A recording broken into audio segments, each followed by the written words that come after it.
Hello children, welcome back to your English class of grade 10 English and unit 2 wit and humor, and we are going to do the part 3 video about the dear departed one. So in the previous videos you have seen about Mr. Henry and his wife Mrs. Amelia and their daughter Victoria, father Abel Merriweather, Amelia's father, Mr. Abel Merriweather. They thought that he was dead and he was in the room, and they have gave a telegram to Elizabeth and her husband. Elizabeth is Amelia's sister, and they were on the way to come to their home. Meanwhile, they have planned to pinch the bureau. Pinch the bureau means they wanted to take the bureau from father's room and they want to put it in the drawing room, in their drawing room, and in the place of bureau in the father's room they want to put one old table so that Elizabeth may not fight for that. Then and the other thing is she asked who Amelia asked her husband Mr. Henry to remove his coat to bring the bureau from the father's room to their drawing room. So he removed the coat. She went to the main door to fasten it. Fasten means to lock it. And before that she ordered Victoria also to go and change her dress into morning dress. Morning, M-O-U-R-N-I-N-G. Morning means we wear such kind of black or white clothes to show our sorrow when somebody dead. So she asked Victoria to change her dress as she was in colorful dress. So Victoria went inside. And these two, Mr. Henry and Mrs. Amelia, they both tried to bring the bureau down from the father's room to their drawing room. Now let's see what has happened. Look at page number 37, children. Mrs. Latter. I will run up and move the chairs out of the way. Victoria appears dressed according to her mother's instructions. Victoria, she was asking, what have you got your coat off for the Henry? Mother and I are going to bring grandfather's bureau down here. Victoria, are you planning to pinch it? Pinch. What do you mean by pinch, children? Pinch means steal. Pinch means steal. Are you going to steal it? Are you going to steal for grandfather's bureau? She asked. Then Henry was shocked.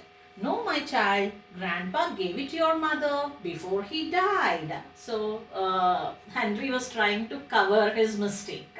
He was telling that, no, my dear child, we are not stealing grandfather's bureau. He had given it as a gift to your mother. That's why we are bringing it down, he said.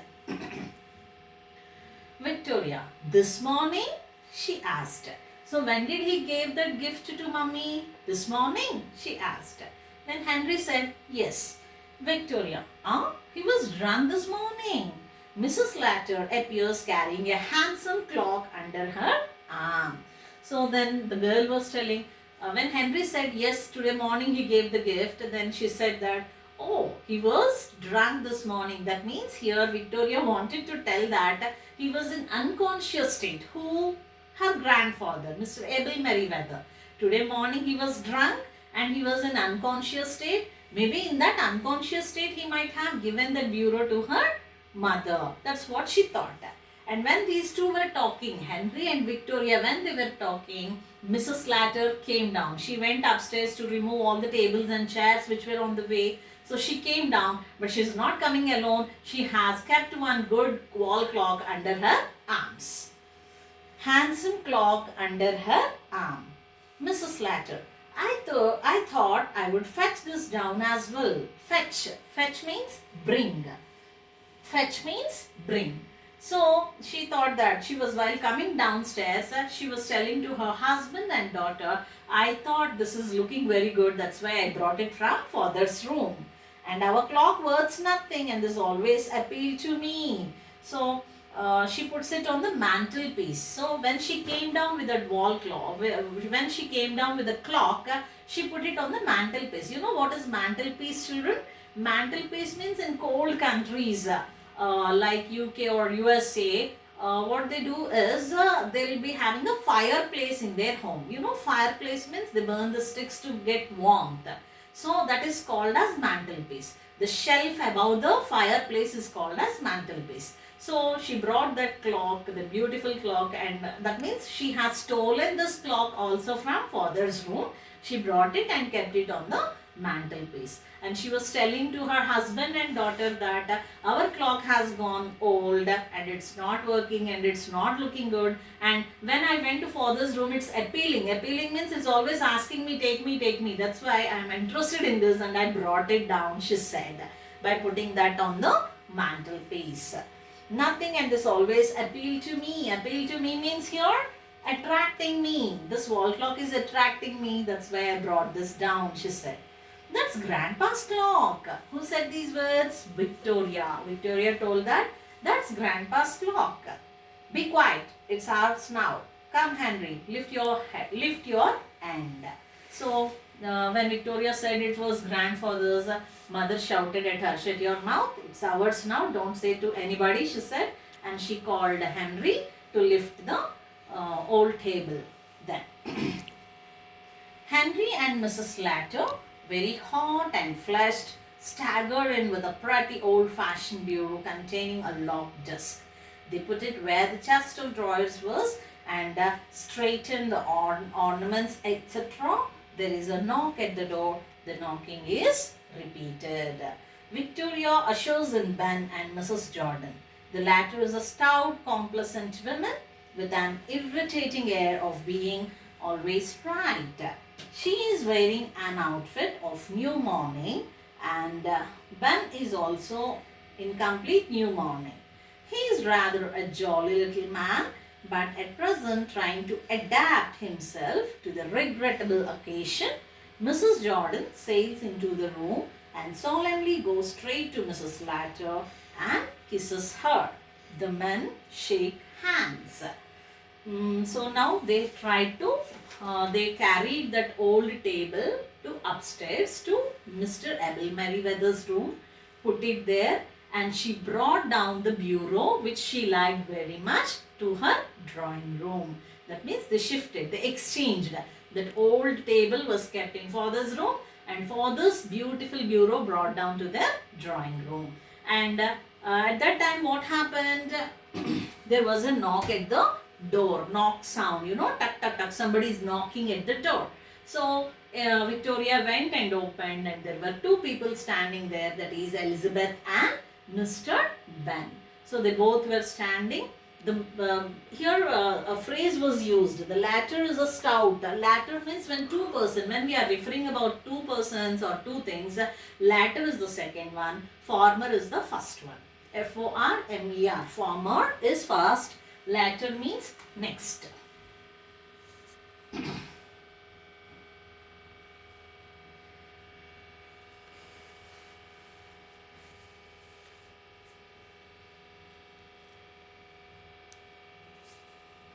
So when we are talking about two people or two things, former means the first one, the latter means the second one. The latter was a stout, complacent woman. See, stout. Stout means fat. Complacent, pleased and satisfied. She looks very pleased and satisfied. And who went there? Usher in means to show way or welcome. Victoria went to the door, opened the door, they welcomed inside. And the first who came here, first Mr. Ben came inside, and at the back of Ben, Mrs. Elizabeth came inside. So Elizabeth was a stout. A stout means very fat and complacent. Complacent means pleased and satisfied kind of lady. And she believes that whatever she says is always right. She has the air means here, she always feels that whatever she says is right. She believes that she is always right. So they both came inside and then these two are also wearing the morning dress, the black dress. Who? Mr. Ben Jordan and Mrs. Elizabeth Jordan. Mr. Ben Jordan and Mrs. Elizabeth Jordan, they both are also in the outfit. Which outfit? Morning outfit. Morning means black dress. When we wear the dress which we wear when somebody dies. Then, so Mrs. Jordan sails into the room and solemnly straight to Mrs. Slatter and kisses her. The man shake the hands. So Mrs. Slatter was standing in the room. Mrs. Slatter means here Amelia Slatter was standing. Elizabeth went directly to her and she kisses her, and these two men, that means Henry and Ben, they both shook their hands. Now see what happened. Mrs. Jordan means here, Mrs. Jordan means Elizabeth. She was telling, well, Amelia, and so he's gone at last. So this is the first statement she made to her sister. Well, Amelia, he has gone at last. He has gone means finally our father had passed away.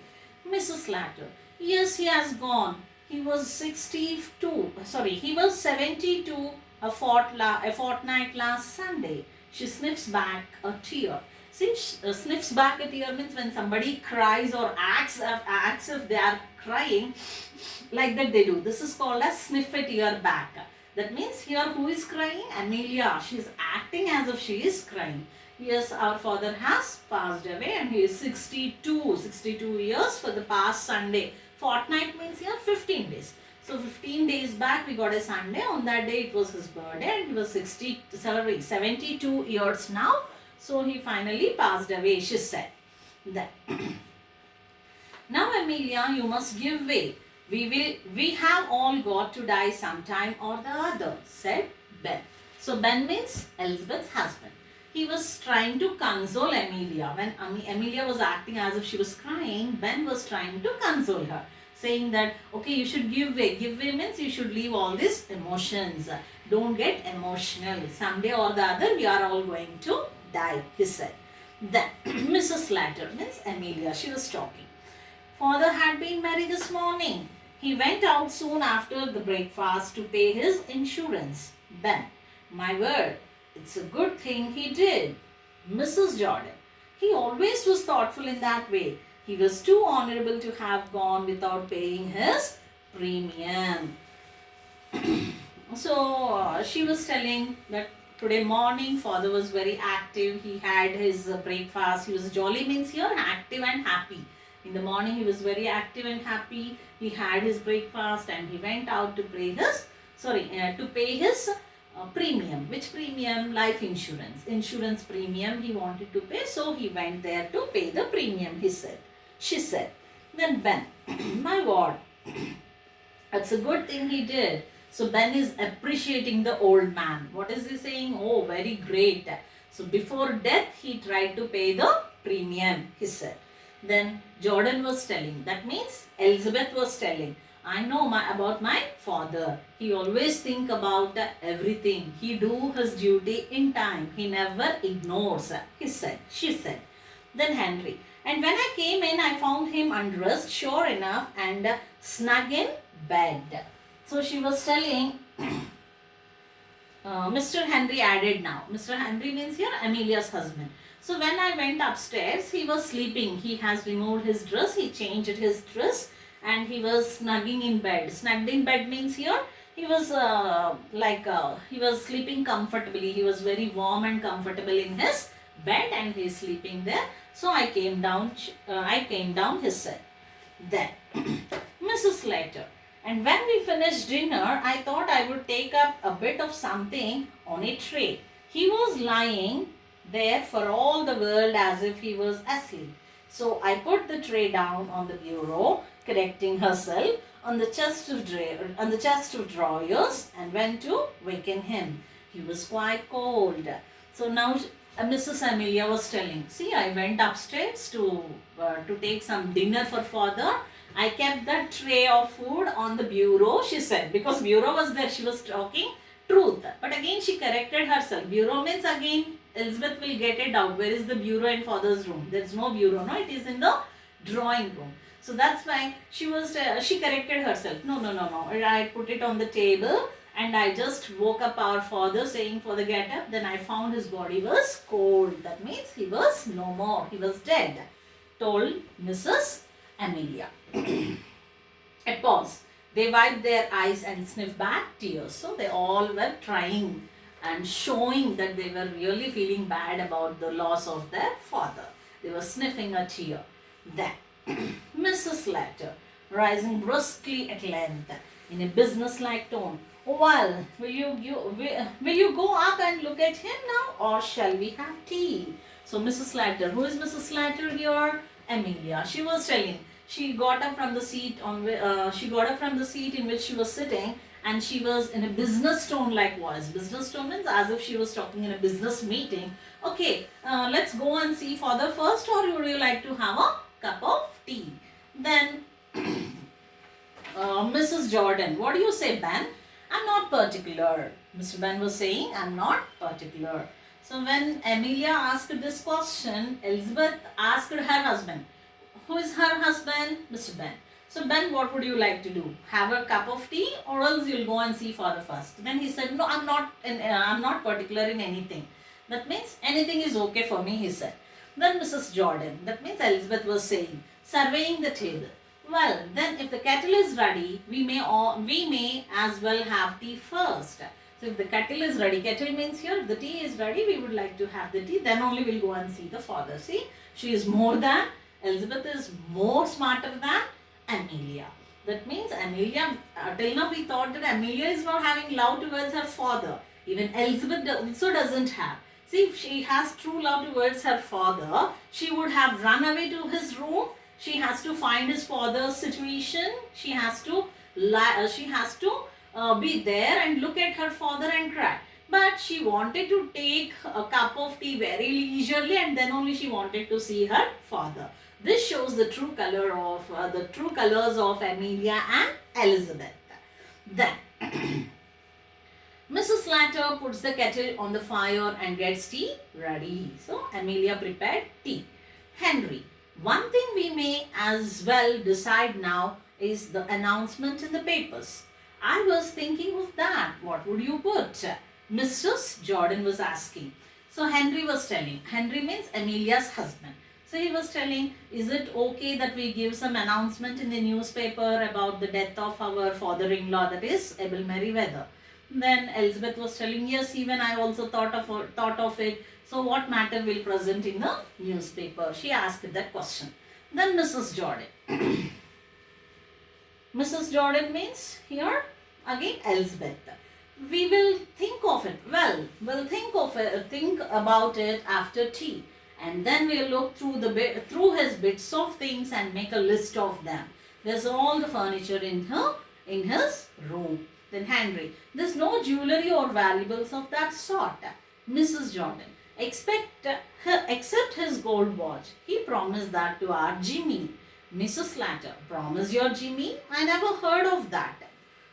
Mrs. Jordan, oh, but he did. Amelia, when he was living with us, he was very fond of Jimmy. So again the quarrel started.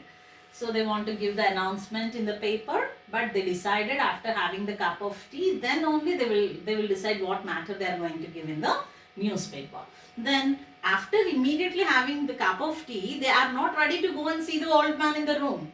Again, the next immediate work is they want to bring the things. They want to write the list of things, what are the furniture, the valuables in the father's room, and how they are going to divide it. They were thinking about it, but they are not thinking about seeing the old man. Then Mr. Henry, what did he say? There were no such valuables which you can write a list. Only furniture pieces, bits and pieces of furniture was there, but there was no valuables. Then Elizabeth was telling, I know father is having one gold watch, and he promised that gold watch to my child, that is Jimmy. Their child is Jimmy, and they have promised that watch to my child. Then it was with the statement, Amelia got shocked. When father promised that gold watch to your Jimmy? Then she said, when he used to live with us. That means at that time, like 3 years back or 4 years back, he used to stay with us. No, at that time, he promised that he is going to give that gold watch to our Jimmy, she said. Okay, maybe, I don't know, she said. Who? Mrs. Slater. Ben, anyhow, there is his insurance money. Have you got the receipt for the premium he paid this morning? I haven't seen it, Mrs. Slater. Victoria jumps from the sofa and comes behind the table. Mother, I don't think Grandpa went to pay his insurance this morning. He went out. Mrs. Slatter, he went out. Victoria, yes, but he didn't go into the town. He met old Mr. Tattersall down the street and they went off past St. Philip's Church. Do you think he hasn't paid it? Was it overdue? Mrs. Slatter, I should think it was overdue. Mrs. Jordan, something tells me he's not paid it. Ben, the drunken old burger, the drunken old beggar.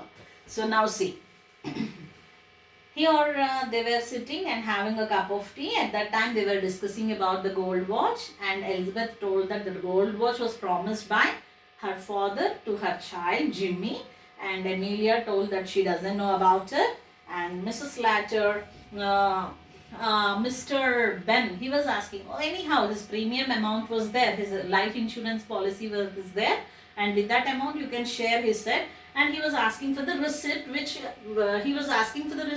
receipt which he had paid that day morning. That means according to them, he went outside to pay the premium, right? So he was asking about the bill of that.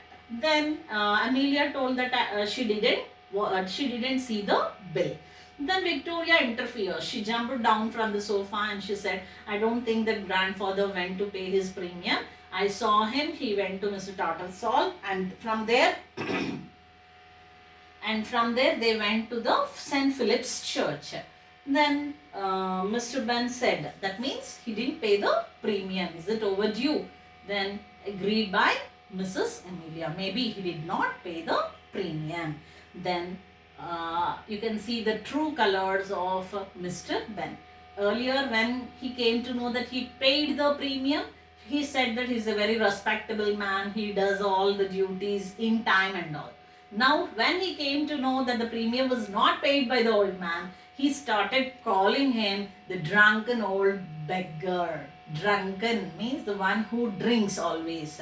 Old beggar. He called his father-in-law as a beggar. See, such a stupid person was Ben.